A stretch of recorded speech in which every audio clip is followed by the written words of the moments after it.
வணக்க மக்களே. மூட நம்பிக்கை பெருசா கிறிஸ்துவத்துக்குள்ள போய்கிட்டு இருக்கு. ஒண்ணு ஜெப பேனா, ஜெப எண்ணெய், சீடி, கர்ச்சிப்பு, இப்படி பல்வேறு மூட நம்பிக்கைகள் கிறிஸ்துவத்துக்குள்ள வந்தது.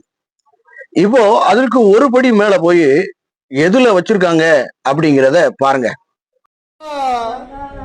அம்மா அப்பா ஏசப்பா அப்பா.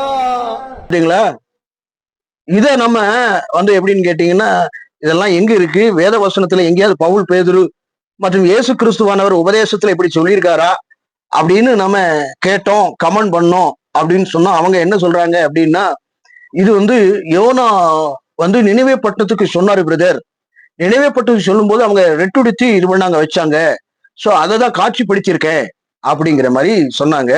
அப்போ நான் அதற்கு பதில் சொல்லிக்கிட்டே இருக்கவும் என்ன பண்ணாங்க அப்படின்னா, என்ன பிளாக் பண்ணி விட்டு என்ன பண்ணிட்டாங்க அப்படின்னு கேட்டீங்கன்னா, தூர விலகிட்டாங்க. குறை சொல்லுவர்கள் வெகுவாய் பெருகியிருக்கிறார்கள் அப்படிங்கிற மாதிரி என்னெல்லாமோ கெட்ட வார்த்தையிட்டு பேசிட்டாங்க அந்த வீடியோ போட்ட நபர்கள். அதனால இந்த இதை காட்சிப்படுத்துறேன். மூட நம்பிக்கைய சாக்குல வைக்க கூடாது. ஆண்டவர் எல்லை வேணும். இப்படிப்பட்ட மாய்மாலத்தை விரும்புகிறாரா அப்படின்னு சொன்னா இல்ல. அதாவது மத்தேயு எழுதின சுவிசேஷம் 6வது அதிகாரம் 5வது வசனத்துல என்னன்னு கேட்டீங்கன்னா, அன்றியும் நீ ஜெபம் பண்ணும்போது மாயக்காரனை போல இருக்க வேண்டாம். இந்த மாயக்காரன் அப்படின்னு சொன்னா அவன் யாரு அப்படின்னா, நல்லவர்களை போல நடிக்கும் தீயவர்கள் அப்படிங்கிறது பொருள். இந்த மாயக்காரர்கள் என்ன பண்ணுவான் அப்படின்னு கேட்டீங்கன்னா, பப்ளிக்காவே எல்லா வேலையும் பார்ப்பான், எல்லா காரியங்களையும் பப்ளிக்காவே பண்ணுவான். பப்ளிக்கா எதையும் செய்வான். தன்னை பிரபலமாக்கி கொள்வதற்காக வேண்டி ஒரு எஜுக்கு போய் ஆராதனை செய்யறத ரொம்ப என்ன சொல்றது, ஒரு நல்லவ மாதிரி நடிச்சு மாயக்காரன் அப்படிப்பட்ட சூழ்நிலையில பயணிப்பான். அதே போல நாம ஜெபிக்க வேண்டாம் அப்படின்னு சொல்லி மத்தேயு எழுதின சுவிசேஷம் 6:5 சொல்லப்படுகிறது. இந்த ஜெபத்துல கூட தூய தமிழ்ல விவிலியத்துல நம்ம வாசித்தோம் அப்படின்னு சொன்னா, நீங்கள் பிரார்த்தனை செய்யும் பொழுது நல்லவர்கள் போல் நடிக்கும் தீயவர்களை போல நடிக்காதீர்கள். போலியான மனிதர்கள் ஜெப ஆலயங்களிலும் தெரு முனைகளிலும் உரத்த குரலில் பிரார்த்தனை செய்ய விரும்புகிறார்கள். தாம் பிரார்த்தனை செய்ததை மற்றவர்கள் காண அவர்கள் விரும்புகிறார்கள். நான் உங்களுக்கு உண்மையை சொல்லுகிறேன், அவர்கள் ஏற்கனவே அதற்குரிய பலனை அடைந்து விட்டார்கள். எப்படி? அதற்குரிய பலனை அடைஞ்சிட்டாங்க. நீ ஒரு சீனை போட்ட, அந்த சீனுக்கு சீனு முடிஞ்சு போச்சுடா. சோ எப்படி ஜெபிக்கணும்னு சொல்லி நம்மவர்களுக்கு சொல்லியிருக்கிறாரு. எப்படின்னு கேட்டீங்கன்னா, நீயோ எப்படி அவர்களை போல அல்லாமல் நீயோ அந்தரங்க உன் வீட்டை பிரவேசித்து அந்தரங்க பூட்டி அந்தரங்கத்தில் பார்க்கிற பிதா வெளியரங்கமாக உனக்கு பதில் அளிப்பாரு. நீ அங்க வச்சு ஜெபம் பண்ணு, அங்க பிரார்த்தனை பண்ணு. உனக்கும் பிதாவுக்குமான காரியமாக கனெக்டா இருக்கும், டெவின் கனெக்ஷனா இருக்கும். புரியுதா இல்லையா? அப்போ அந்த மாதிரியான காரியங்கள் ஊடாக நீ ஜெபிக்கணும், அந்த ஜெபத்துல கூட சரியா பயணிக்கணும் அப்படின்னு சொல்லிட்டு, ஆண்டவர் எங்கேயாவது ஒரு பக்கம் உபதேசத்துல அல்லது எங்கேயாவது ஒரு பக்கம் ஜெபித்தாரா, மாய்மாலமான ஜெபத்தை பண்ணினாரா அப்படின்னு கேட்டா இல்ல. அவர் ஜெபம் பண்ணதெல்லாம் மலையை தூரமாய் போனார், 9ஆம் மணி நேரம் இரவு முழுவதுமாக ஜெபித்தார் அப்படின்னு இருக்கு. தனியே போய் ஜெபித்தார் அப்படின்னு இருக்கு. அப்போ அவர் சொல்றது மாத்திரமல்ல, அதை செயல்படுத்தும் வண்ணமாக அவர் ஜெபம் பண்ணினார். அப்போ அவரை பின்பற்றுகிற, அடிச்சுவடை பின்பற்றுகிற கிறிஸ்தவர்கள், கிறிஸ்துவ போதகர் என்று சொல்லக்கூடிய பாதக வேலையை பார்க்கிறவர்கள் ஏன் இந்த மாதிரி மாய்மாலம் பண்றாங்க? சரி, இதுதான் அப்படி இருக்கு அப்படின்னு கேட்டீங்கன்னா, அதே வீடியோவில் யாரோ குறை சொல்லியிருப்பான் போல் இருக்கு, யாரோ இது பண்ணிருக்காங்க. உடனே என்ன சொல்லியிருக்கான்னு பாருங்க. அதையும் படுத்தே விட்டான் ஐயா அப்படின்னு சொல்ற மாதிரி பாருங்க. விரோதமா எந்த காரியமா பேச மாட்டோமா? நான் பேசுனதெல்லாம் என்ன மன்னிப்பான். பாத்தீங்களா? ஊழியர்கள் எல்லாம் குறை சொன்னா இதாகுமா, வைக்குமா, பாவம் பண்ணிட்டானா. எவ்வளவு மோசமான ஒஸ்டான காரியம். இதை நாம ஒருபோதும் அங்கீகாரம் பண்ணக்கூடாது. சரிங்களா? எதையுமே இந்த மாதிரி பண்றதோ அல்லது பரிசேயர் வேதபாரகர்கள் செய்கிறது போல நாம செய்யக்கூடாது. இது நல்ல படிப்பினை கிடையாது. இது ஆரம்ப புள்ளி யாரு அப்படின்னு கேட்டீங்கன்னா, மோகன் சி லாசரஸ் தான். இது விதைய விதைச்சது அப்படித்தான். அதாவது கொரோனா டயத்துல ஜெபிக்கலாம் வாங்க அப்படிங்கிற நிகழ்ச்சியை போட்டு படம் போட்டு காட்டி இந்த நல்லவர்களை போல நடிக்கும் தீவர்களாக இருந்தாங்க. அந்த காட்சியும் பாருங்க. உண்டு, மன்னிப்புகள் உண்டு, மனதுருக்கம் உள்ளவரு, எனக்கு செய்யுங்க. மன்னிப்பு உண்டுன்னு தெரியுதுப்பா. எல்லாரும் ஜெபம் பண்ணுங்கன்னு சொல்லிட்டு அதை ஜெபத்துல வரும்பொழுது மட்டும் அதைய டிவியில மறைக்கலாமே. இப்படி படுத்தே விட்டான் ஐயா. அப்போ இது வந்து வேதத்தின் அடிப்படையில இது சரியா அப்படின்னு கேட்டா வேலையை போடுறான் அப்படிங்கிற மாதிரி பல பேர் சொல்லுவாங்க. முட்டு கொடுக்குறதுக்குன்னு பல பேர் இருக்கிறாங்க. இது தப்பு இல்லைங்க, வாட்டர் சிஸ்டங்க அப்படிங்கிற மாதிரி சொல்றவங்க இருக்கிறாங்க. எள்ளல வேணும் கிறிஸ்துவிடத்தில் கற்றுக்கொள்ளாத ஒரு படிப்புன்னு எதையுமே சொல்லி காட்சிப்படுத்த வேண்டாம். கணக்கு ஒப்புவிக்க வேண்டியது ஒவ்வொருத்தருடைய கடமையாக இருக்கிறது. நீங்க ஊழியம் செய்றீங்களா, உங்களுக்கும் தேவனுக்குமானது, தெருவுக்குமானது.